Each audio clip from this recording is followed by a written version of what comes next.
Мора да признам дека читав последниот период, дека ни доаѓа ладен бран од Словенија, од Хрватска. Се надам само, особено ова ќе биде внимание за агрокултурата и за земјоделците, бидејќи нели особено знае да биде штета за нив како гранка, меѓутоа како и дај ќе го издржиме месец мај. И јас не знам али ти кажав, не сум уживал повеќе во дождот последниот период. Не сум уживал повеќе од дождот како оваа година, сериозно. Ти велиш во црцорење на птици, јас велам во дождот. Има убавина во се. Има убавина и во книгите, тоа дефинитивно. Знаете дека секогаш промовираме добри четива, но секогаш промовираме и даваме поддршка на убави настани. Иако веќе немаме официјален простор каде што може да се одржува саемот на книга, во секој случај има добар план Б, што се вели. Секогаш алтернатива добра. Така што од оваа среда од 8 па се до 14 мај повторно во Скопје ќе се одржува традиционалниот и можеби најмасовниот саем на книгата, а денеска некаде од околу 21 часот во Менада во Скопје ќе имаме официјална промоција на најновата книга, збирка раскази на Лидија Димковска, дамата позната писателка која што со години живее и работи во Словенија, но денеска ја пречекуваме во Скопје и официјално ќе бидеме дел од низината промоција. Деталите за истата и воопшто за четивата на Лидија, кој што секогаш се во издание на издавачката куќа Или, ќе ни каже првиот човек на Или. Првиот човек на Или. Игор Ангелков, добро утро. Здраво живо, благодарам за поканата во оваа прекрасна емисија, супер работите. Фала ти. Благодарам. Нешто слично како Или.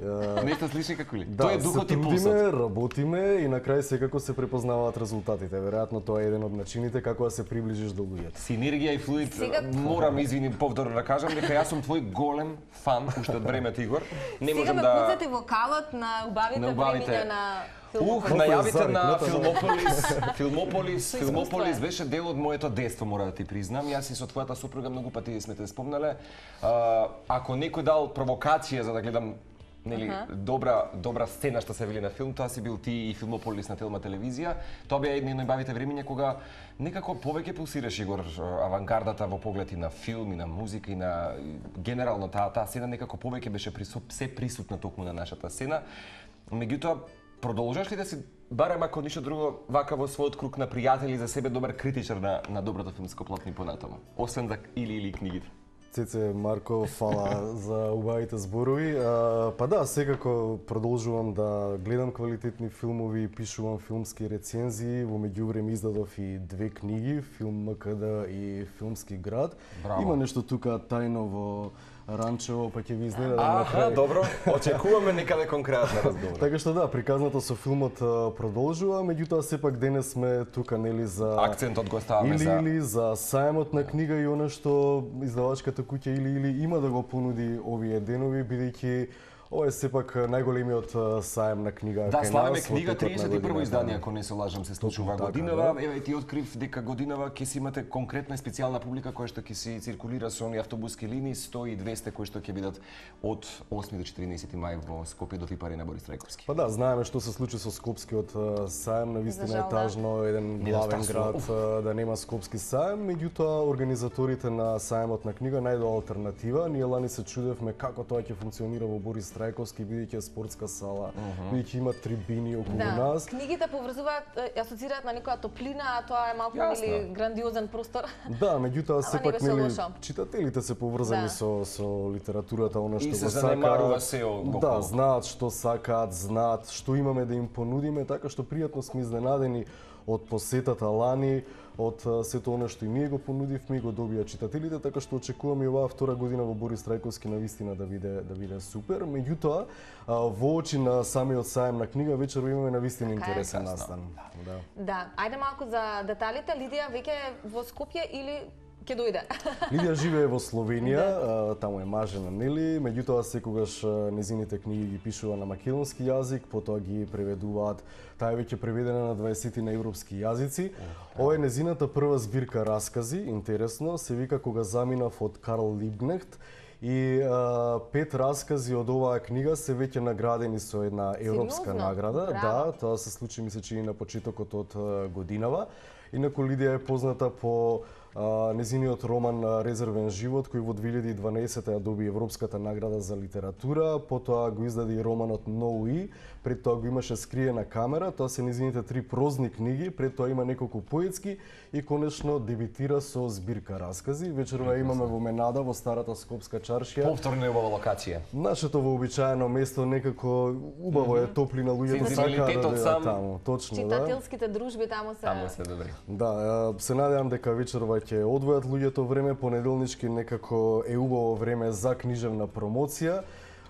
Пред да дојде папата имаме луѓе. И да се стартува така меѓу другата работната седмица. Веќе споделивме, ти велиш, се познавате со Теја, да. Теја Беговска е дефинитивно еден наш исто пријател како и ти и многу ми е драго што ќе се појави како модератор всушност вечерва за книгата на Лидија Димковска. Игор, што сметаш дека Лидија ја издвојува од може би е малку и грубо да зборуваме, бидејќи секој автор нели за себе си е своја приказна, свој стил и така натаму, но сепак е Лидија докажана дама писателка. Да, јас не би ги поставил така работите, меѓутоа сепак има нешто во пишуваниот збор на Лидија кој не останува само во локални рамки, туку шета и надвор од Македонија низ Европа. Веќе споменав дека незините книги се преведени на 20 на европски јазици. Секако Лидија секогаш е актуелна со темите кои ги пишува и обработува во своите книги и веројатно тоа знае да биде препознаено од пошироката читателска публика. Меѓутоа ние како или како издавачка куќа, интересно е тоа што во последниве 10 години, значи во последнава декада, успеавме да ја превртиме приказната со тоа што сега домашните читатели многу повеќе ги бараат домашните автори. Експанзија се случува. Токму така, отколку преводната литература. Интересно, ние почнавме со преводна литература, меѓутоа миц по миц, полека се отворија чакрите. Да. Порано јас бев скептичен и многу често ние уште кога го почнавме го утринското шоу, најавувавме постојано нели да се даде поддршка на македонските автори, бидејќи од есенцијално значење е да се задржи таа нека култивирана сцена кај нас. Би сакал само да споделам во освртот кон книгата, книжевната критичарка Александра Јурковска што вели за книгата на Лидија Димковска, фасцинантна како и се напишана од неа. Најсилниот глас на современата македонска литература, подеднакво моќен и во поезијата и во прозата, на што ти го спомена и претходно, овој пат и на теренот и на расказот, и тоа каков расказ, какви раскази. Збирката кога заминав од Карл Липкнехт е смислена како 27 исповеди од луѓе од различни страни на светот, чиј живот на некој начин бил поврзан со името на Карл. Еви, овој глас е веќе препознатлив, особено кога чита ваков книжевен текст. Добре. Обострана поддршка. Да, Александра заедно со професорката Елизабета Шелева вечерва ќе биде промотор на оваа книга, а исто така ја спомнавме и Теја Беговска која е инспирирана од оваа книга. Ќе направи еден мал перформанс, вклучувајќи и интересно видео вечерва, да, така што ова нема да биде секојдневна книжевна промоција која вообичаено поголемиот дел од читателите знаат да ја доживеат као знаеш, книжевна промоција многу ќе се зборува. Вечерва ќе биде сето тоа мултимедијално, да. Се надевам дека ќе уживаат посетителите. Па и треба да се случи на таков начин, бидејќи не убаво е да се направи една рекапитулација и на убав визуелен начин да се прикаже тоа. Точно, да, треба да се разигра таа форма и ние се повеќе и повеќе го правиме тоа. Имаме многу публика за време на промоциите на нашите книги. Се надевам тоа ќе биде така и вечерва. Се надевам јас. Инаку ова ми откри дека ви е вашето прво детско издание или книга за деца, Арно Ама. Да, многу добро изгледа. Илустрацијата да, апсолутно. А за ова дали добро разбрав, во четврток ќе биде промовирана во рамки на саемот. Михајло Свидерски, последните денови на Ханс. Да. Зашто станува збор? Михајло е нов член во нашето или семејство. Да, тој има претходно книги, меѓутоа ова е прва за или. Последните денови на Ханс е неговиот втор роман и ќе биде в четврток исто така во Менада промовиран, значи во истиот простор, меѓутоа сите овие наши домашни писатели ќе си имаат и свој час-два на саемот на книга, кои ќе ги објавиме и ќе можат луѓето кога ќе дојдат да го посетат саемот да се сретнат со нив, да поразговараат, да добијат секако и контакт кога ќе го запознаете и писателот. Иако некогаш се вели дека подобро е да не го запознаеш авторот, туку само да ја прочиташ неговата книга, така што зависи од ситуацијата. Имаш некој искуство така од минатото? Па Ајде да не го пошируваме. Добро, ќе оставиме како прашалник. Игор, што после сајмот? Какви се плановите за или? Промовираме неколку нови книги на сајмот и интересно ја дозиравме целава работа. Значи пред еден месец ја издадовме новата книга на Георги Господинов. Тоа е најпреведуваниот балкански автор. Физика на тагата е негова позната и многу преведувана книга. Ние ја преведовме Сите наши тела и се надевам дека навистина и таа ќе предизвика интерес на сајмот на книга. Сакавме да го донесеме и Георги во Скопје, бидејќи од искуството од претходно 2015-та навистина беше супер посетен неговиот настан. Меѓутоа тој е во моментов на резиденција во Цирих и ни вети дека наесен ќе дојде во Скопје. Исто така, денес, за жал не можев да ја донесам, во 12 ќе ја добиеме, точно напладне. Излегува новата книга од Берхан Шлинг. Тој ни е заедно со Господинов еден од најчитаните преведувани автори, германски авторот, да, најпознат нели по читачот неговата книга. Заедно со Георги? Заедно со Георги од преводната литература, да.